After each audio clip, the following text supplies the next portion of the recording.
बाद में पार्टी के जो नए नए युवा हैं वो कहते हैं हमारी औकात ये है, हमारी औकात फलाना है, हमारी औकात ठिकाना। अरे तुम्हारी कुछ भी औकात नहीं है बे, तुम कुछ भी नहीं हो।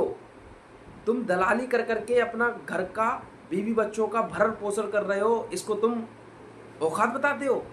ऐसी औकात पर मैं थूकता हूँ, समझ गए। बने रहिए हमारे साथ। मैं आपका दोस्त, आपका भाई सोनू सिंह सूद, और आप लोग देख रहे हैं यूपी लाइव। जय भीम। तो साथियों, बात को शुरू करते हैं। बात दरअसल ऐसी है, भारत का चौथा स्तंभ कहने वाले पत्रकार, अपने आप को बताने वाले वरिष्ठ पत्रकार, अपने आप को कहलवाने वाले एक अच्छे खासे पत्रकार, वो आज क्या कर रहे हैं आप लोगों को भी पता होगा। पुलिस की चापलूसी कर रहे हैं, पुलिस प्रशासन के इस तरीके से पीछे लगे हुए हैं जैसे कि पुलिस प्रशासन के इशारे पे ही काम कर रहे हैं।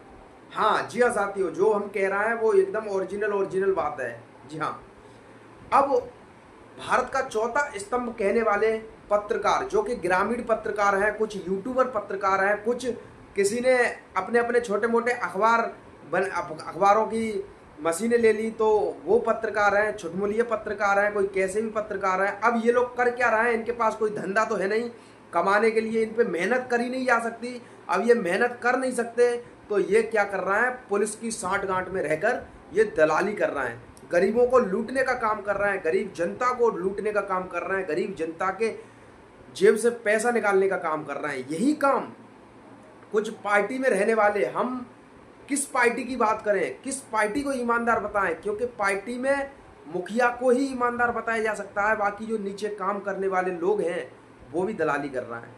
किसको सही कहें, किसको गलत कहें, यही समझ में नहीं आता। जिसको भी देखें लुटेरे बैठे हैं, जिधर भी देखो लुटेरे बैठे हैं। संभल कर रहो आप लोग, क्योंकि वो दलाली कर करके वो एक बहुत बड़े दलाल बन चुके होते हैं। तो साथियों, हम किसके बारे में क्या कहें कुछ समझ में नहीं आता। किसी का नाम लेके टारगेट नहीं कर सकते, क्योंकि किसी का नाम पर्सनली लेंगे वो ही बुरा मान जाएगा, उसके संगठन या उसकी पार्टी के लोग बुरा मान जाएंगे। इसलिए किसी का नाम लेने में भी अब मुझे शर्म आने लगी है। जी हाँ साथियों, अब पत्रकारिता की बात करते हैं तो चौथा स्तंभ कहते हैं अपने आप को पत्रकारिता वाले। तो ये लोग जो जिला लेवल पर, ग्रामीण लेवल पर, विधानसभा लेवल पर ये लोग जो पत्रकारिता कर रहे हैं, ये लोग थानों में साठ गांठ करके दलाली कर रहे हैं। गरीब व्यक्ति के घर से अगर कोई पुलिस प्रशासन गरीब को उठाकर लेके थाने में आता है तो उनको छुड़ाने के लिए उनको पर्सनली, कहने का मतलब जो पत्रकार होते हैं उनको चाहे दलाल बोल लो, बिचौलिया बोल लो, तो ये लोग पुलिस से साठ गांठ पहले से ही रहते हैं। अब पुलिस इन्हें इशारा करती है पत्रकारों को, तो ये जाते हैं उनके परिवार से मिलते हैं, उनके परिवार से कितने सौदे में बात हो रही है। अगर पुलिस ने कहा 5,000 में बात कर लो तो ये जाते हैं वहाँ 10,000 बोल देते हैं। पुलिस ने कहा 10,000 में बात कर लो तो ये जाते हैं 20,000 बोल देते हैं। अब 20,000 उस गरीब की जेब से ले लिए, 10,000 उस गरीब की जेब से ले लिए, तो उसमें से आधे पुलिस को दे दिए, आधे अपनी जेब में रख लिए। ऐसा ही ये दलाल लोग कर रहे हैं, ऐसा ही इसी तरीके से ये नेता लोग कर रहे हैं, इसी टाइप से। अब ये क्या करते हैं, मान के चलिए अगर कोई घटना हो जाती है, मान के चलो बाबा साहब के ऊपर किसी ने टिप्पणी कर दी, या बाबा साहब के खिलाफ किसी ने बोल दिया, या बहुजन महापुरुषों के खिलाफ किसी ने बोल दिया, तो ये लोग क्या करेंगे, FIR दर्ज करने की धमकी देंगे, FIR दर्ज करेंगे, उनके कॉन्टैक्ट नंबर लेंगे, उनसे सौदा करेंगे, उनसे ये कहेंगे तुम जेल चले जाओगे, ये होगा, वो होगा, फलाना होगा, ठिकाना होगा, उनसे पैसे हड़पने की कोशिश करेंगे, पैसे उनसे निकाल। अरे भाई, जब उसने गलत बोला है या गलत किया है या बाबा साहब का अपमान किया है या चित्र तोड़ा है या तस्वीर तोड़ी है या मूर्ति तोड़ी, उसको जेल भेजो ना तुरंत। क्या ये लोग, जब तुम लोग कोई गलती कर देते हो, क्या ये ऊंची जात वाले तुम लोगों को इस तरीके से राजीनामा करने के लिए कहते हैं? नहीं कहते। ये लोग ये कहते हैं जाने दो साले को जेल के अंदर, ऐसे कहते हैं। तो तुम लोग क्यों राजीनामा करने पर तुलाते हो बे? हैं? तुम लोग कौन से, किस तरीके से बने हुए हो, किस मिट्टी के बने हुए हो? तुम्हारे ऊपर अत्याचार शोषण होता रहता है और तुम दूसरे की बातों, दूसरों को माफ करते रहते हो और दूसरा तुम्हारे पिछवाड़े में घुसेड़ता रहता है। ऐसा क्यों? इस तरीके से क्यों? ये दोगलापन क्यों करते हो तुम लोग? हैं?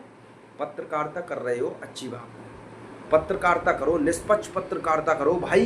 किसी गरीब को मत सताओ। कोई गरीब अगर तुम्हें खुशी से ₹100-200-500 दे दे उसको, उसमें ईमान रखो। अब तुम उससे 20-20 हज़ार रुपये लूट रहे हो, पुलिस वाले को 5,000 दे रहे हो, 15,000 तुम अपनी जेब में रख रहे हो, ये क्या है बे? ये क्या है? इसको पत्रकारिता कहते हैं।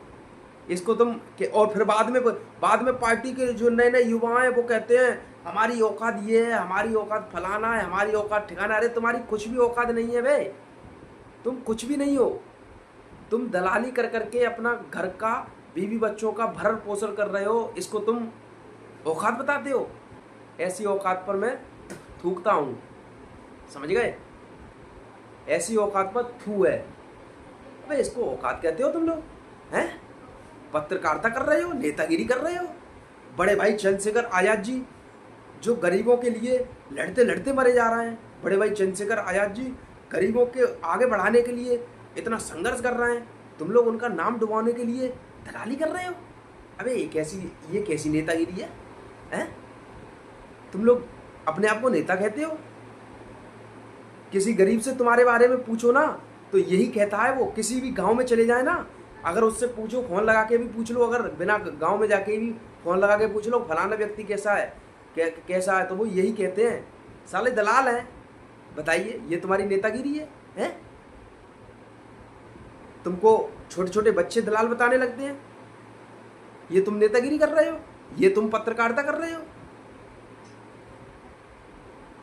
और जबकि तुम कहते हो कि हम गरीबों के हक के लिए आवाज उठा रहे हैं, हम जुल्म शोषण के खिलाफ आवाज उठा रहे हैं, यही आवाज उठा रहे हो?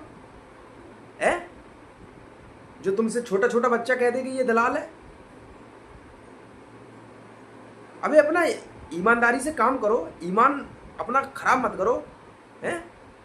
तुम्हारे ऊपर कोई भी दाग लगा के चला जाता है, तुम्हें दलाल बता देते हैं लोग। हैं? इस तरीके से पत्रकारिता करोगे? इस तरीके से नेतागिरी करोगे? बड़े भाई चंद्रशेखर आजाद जी तो कहते हैं कि गरीबों के लिए हम लड़ रहे हैं, हम गरीबों को टिकट देंगे, हम गरीबों को नेता बनाएंगे, और तुम लोग गांव में जाके दलाली कर रहे हो। बताओ, छोटा सा बच्चा किसी को पूछ लो कि भाई ये कौन है, कह देगा कि ये दलाल है। बताओ, गर्दन भी शर्म से नीचे झुक जाएगी साली। ऐसे होती है नेतागिरी। अबे इससे बढ़िया था तुम थोड़े से चुल्लू भर पानी में जाके डूब मरो, वो बढ़िया है। ठीक है,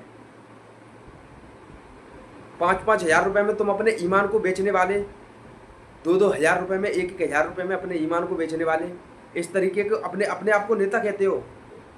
हमें तो तुम्हारा नाम लेने में भी शर्म आती है।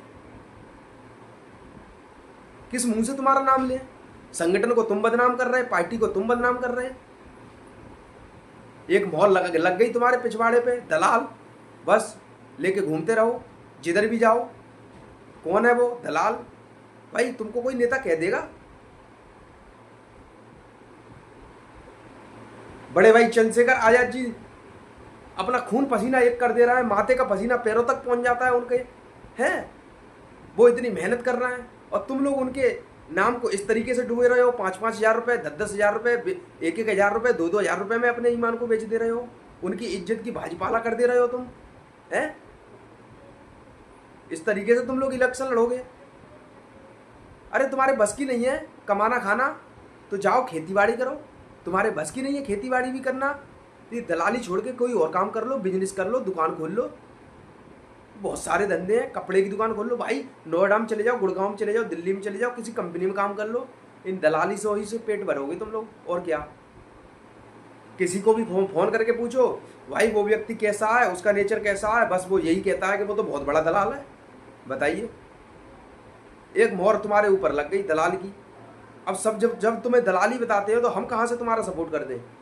फिर तुम कहते हो सोनू भाई हमारा सपोर्ट करना, हम कैसे सपोर्ट कर दें? बताइए, तुम्हारे पीछे दलाल की मोहरी लग गई।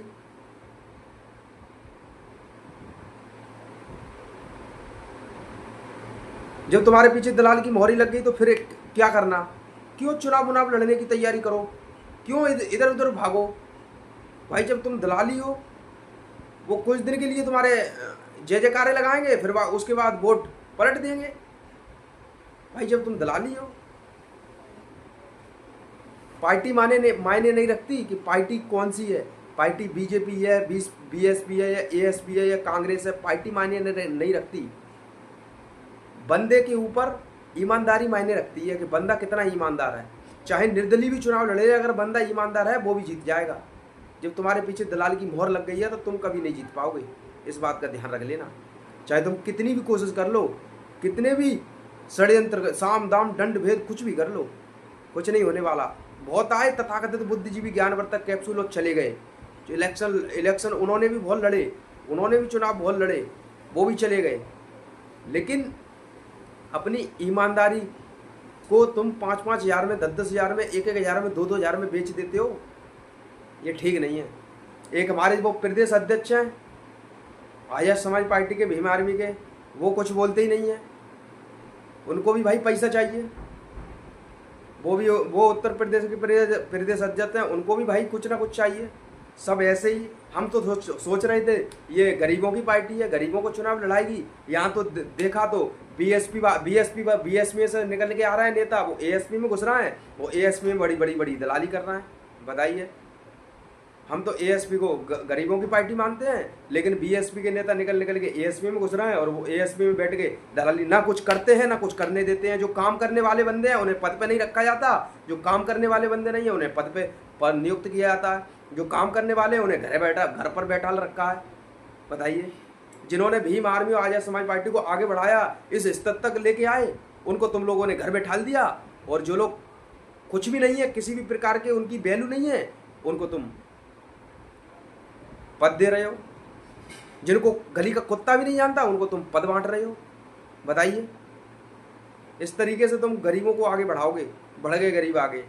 वो हमें तो लग रहा है जैसे बीएसपी पार्टी 0% पे पहुंच गई, वैसे ही कुछ दिनों बाद ये बीएसपी में से निकलकर एएसपी में घुस गए हैं, यही आपकी पार्टी को 0% पे पहुंचा देंगे। बड़े भाई चंद्रशेखर आजाद जी, आर्य समाज पार्टी को भी ये लोग 0% पे पहुंचा देंगे। इतने बड़े स्तर पर दलाली ये लोग कर रहे हैं। जिस तरीके से जो लोग काम करने वाले हैं उन्हें पद पे नियुक्ति नहीं करते ये लोग। जो काम करने वाले नहीं है, जो कहने का मतलब यूं, इनको क्या चाहिए, इनको कौन से नेता चाहिए? इन हमारे प्रदेश अध्यक्ष जी को मुंह पर टेप लगा रहे, आंखें बंद हो और कानों में उंगली डरी रहे, ऐसे नेता चाहिए इनको। ना कोई बोले, ना कोई देखे, ना कोई सुने, बस वो जो कहें वो करे। अरे गुलाम तो पहले ही था देश, अब तुम लोग गुलाम बना दो नेता, नए नेता आके। चलो ठीक है, बीएसपी से आओ निकल कर, एएसपी में दलाली करो। अब एएसपी से भगाएंगे हम तो तुम कहीं भी दलाली करना जाके, फिर कांग्रेस में घुस जाना, फिर बीजेपी के झंडा उठा लेना। बस यही रह गया है तुम्हारे लिए। जिन लोगों को मेरी बात समझ में आई हो, जितने भी बड़े बड़े दलाल हैं, उन सबके पास ये वीडियो शेयर कर दो। बाकी की देखी जाएगी बाद में जो होगा। क्रांतिकारी जय भीम।